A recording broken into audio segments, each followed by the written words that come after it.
Shalom, kembali lagi di Superbook edisi Sekolah Minggu. Dan pada saat ini saya akan berikan satu tips mengenai kelompok kecil dalam sekolah minggu. Banyak gereja telah mempersiapkan kelas-kelas sekolah minggu mereka sebaik-baiknya. Mereka juga memberikan banyak pelatihan kepada guru-guru sekolah minggunya dan memberikan fasilitas yang terbaik juga. Tetapi sepertinya sekolah minggunya tidak berkembang dengan baik. Padahal guru-gurunya telah bekerja keras mempersiapkan dan menyampaikan pengajaran dengan sebaik mungkin. Dengan tujuan agar kelas-kelas sekolah minggunya dapat bertumbuh. Tapi pada kenyataannya anak-anak tidak datang dengan rutin. Dengan alasan yang tidak jelas juga. Lalu anak-anak tidak bertumbuh secara spiritualitas. Dan seringkali mereka juga tidak menangkap inti dari pengajaran yang disampaikan oleh guru sekolah minggunya.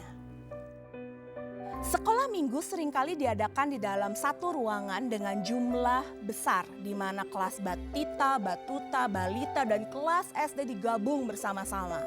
Tetapi jumlah yang besar ini menjadikan pengajaran yang disampaikan seringkali tidak dapat diterima dengan baik dan jelas oleh anak-anak. Karena mereka terganggu oleh suara-suara yang lain seperti suara tangisan atau obrolan temannya. Atau juga karena kelas yang besar membuat suara guru tidak dapat terdengar dengan jelas. Banyak alasan lain yang mungkin membuat kelas besar dalam sekolah minggu menjadi tidak efektif. Nah, hal inilah yang membuat sekolah minggu menjadi tidak bertumbuh. Disinilah kehadiran kelompok kecil menjadi sangat penting. Nah, belajar dari Tuhan Yesus, ia juga memiliki kelompok kecil di mana ia mengajar ke-12 muridnya. Dan ia juga memiliki kelompok inti yang hanya 3 orang, yaitu Petrus, Yakobus, dan Yohanes, di mana ia bisa berdoa dan bertumbuh bersama-sama. Tetapi ia juga memiliki komunitas lain yang lebih besar di mana ia mengajar berpuluh-puluh bahkan ratusan pengikutnya. Kelompok kecil dapat dibagi menjadi 2 jenis. Kelompok kecil dalam artian kelas dan kelompok kecil yang lebih kecil dari kelas yang mungkin hanya terdiri dari 4 atau 5 orang dengan pimpinan seorang guru atau kakak pembimbing.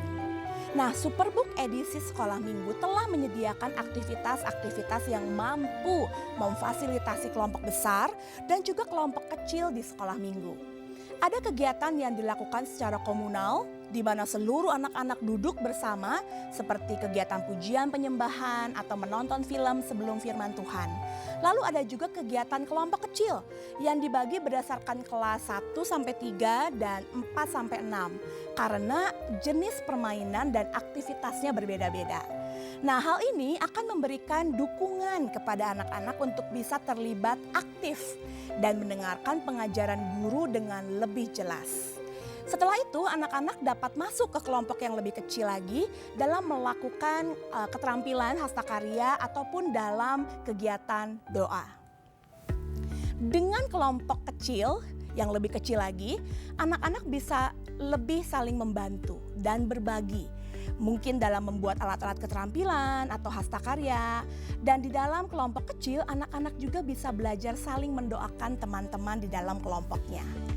Untuk anak-anak yang lebih besar, kelompok kecil juga bisa menjadi tempat berbagi cerita dan saling mendoakan teman-teman yang mungkin sedang dalam kesulitan. Kelompok kecil ini bisa dianggap sebagai kelompok tumbuh bersama yang tidak berubah sampai mereka mungkin menyelesaikan kelas sekolah minggu mereka. Bahkan mereka dapat terus bersama di ibadah remaja atau di pemuda. Kelompok kecil ini memudahkan guru-guru untuk memantau perkembangan spiritualitas anak-anak. Kelompok kecil juga mampu membuat anak-anak lebih bisa berpartisipasi dalam kegiatan yang jumlahnya lebih kecil. Nah, Anda bisa mengatur kelompok kecil Anda berdasarkan kondisi di sekolah minggu Anda. Guru-guru sekolah minggu Superbook teruslah berkreasi. Tapi ingat bahwa kelompok kecil ini sangat penting bagi pemuridan. Karena dalam kelompok kecil Anda bisa memantau anak-anak lebih jelas lagi. Dan anak-anak juga bisa lebih berpartisipasi dengan lebih aktif. Terus berkarya dan kita akan bertemu kembali di tips-tips berikutnya. Tuhan Yesus memberkati. Salam Superbook.